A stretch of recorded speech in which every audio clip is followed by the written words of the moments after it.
This is 3 News Daily. Hi there, everybody. Welcome back to 3 News Daily on this Wednesday, October 19th. I'm Stephanie Haney here with your top stories from WKYC.com and our WKYC app. And we start today with new details in the death of 17-year-old Ethan Liming, who was found dead near the basketball courts outside of the IPromise School in Akron. The Summit County Medical Examiner says that he died from blunt force head injuries and has ruled his death a homicide. Now remember, homicide is a medical term, not necessarily a criminal term, but 3 suspects have been arrested and charged in connection with his death. Our Isabel Lawrence will have more details on that this afternoon.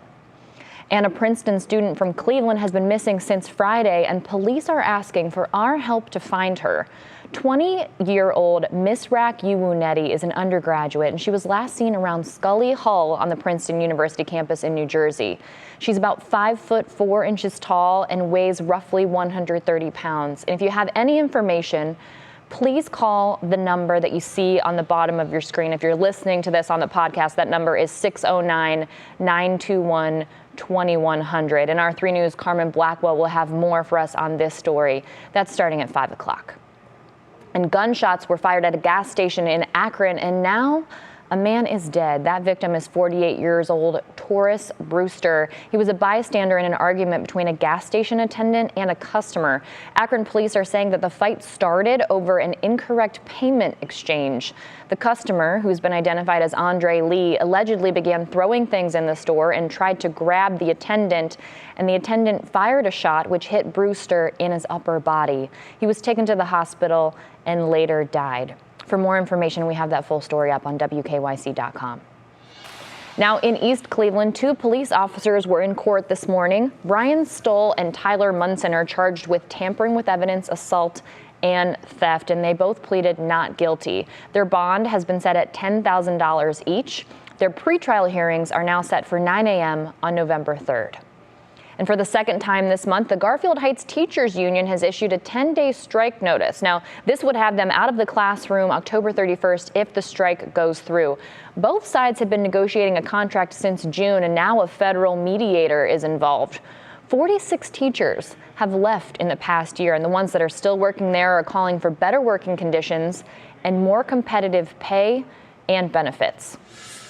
The Ohio Supreme Court has suspended former Judge Pinkey Carr of the Cleveland Municipal Court indefinitely and without pay. She is accused of behaving inappropriately and ignoring codes of conduct. Now, everything she's accused of is detailed in a 118-page complaint.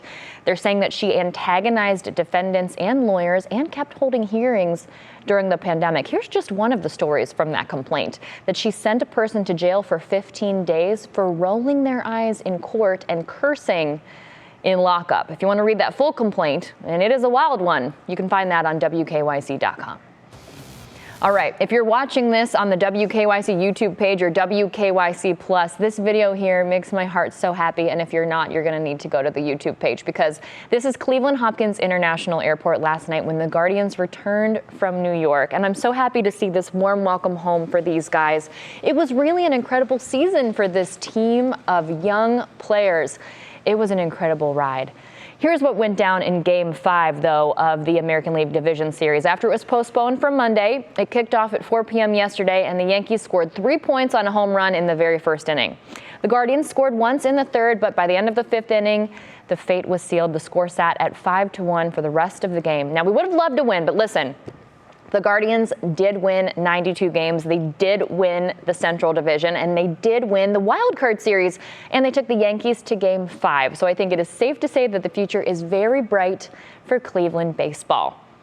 And today we get to be excited about professional basketball because the Cavaliers season opener is tonight. That's in Toronto against the Raptors at 7:30. And just like the Guardians, this team is young, and these guys are already being talked about as one of the NBA's most exciting teams, especially after last season's success and that offseason trade for Donovan Mitchell. Now, the Cavs' first home game will be this Sunday against Washington. That'll be at 7 p.m. And that brings us to our question of the day. With the Cavaliers back tonight, we want to know, what is your prediction for the Cavs season? I am predicting that we win 50 games and we sail right into the playoffs. None of this play-in tournament business like last year. And we want to know what you think. So you can post your comment on the WKYC Facebook page, and we'll talk about it during What's New at 4 o'clock. Now, let's talk about this weather, because what you are seeing on video here is snow on the ground. This video was taken in Paynesville by a 3 News viewer. I can't believe that we're already here. I cannot believe that we are in the time of the year where there is snow, but we are here. But I will also say that our chief meteorologist, Betsy Kling, said that we are not done with 70s in the forecast. So I am very happy to report that. Now, if you're a Netflix subscriber, you might know their numbers are up, but you might not be happy about this next news, because they are hinting again about cracking down on people who are sharing accounts. There's a new feature coming out on Netflix that's called profile transfer. So what this will do is it'll let customers move things like viewing history to a new account. And they're saying that this will make it easier for people who share accounts to transition to having their own account. And it's no coincidence that this is also around the same time that a cheaper version of the streaming service is becoming available, and it will have ads.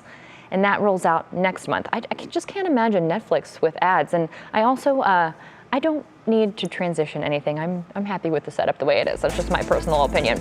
Okay, thanks for being here for 3 News Daily. We will be back tomorrow with more of your top stories from Northeast Ohio. Thanks for being with us. See you back tomorrow.